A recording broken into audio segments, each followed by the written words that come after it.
Walang kasiyahan. Yan. Dami ng tao.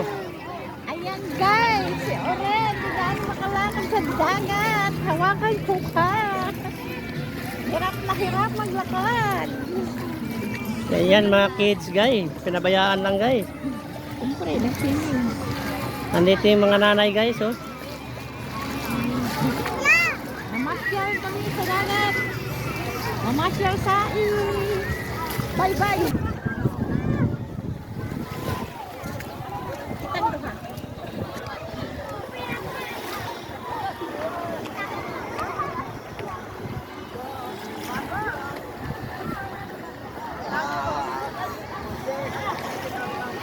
Yan. Sarap maligo.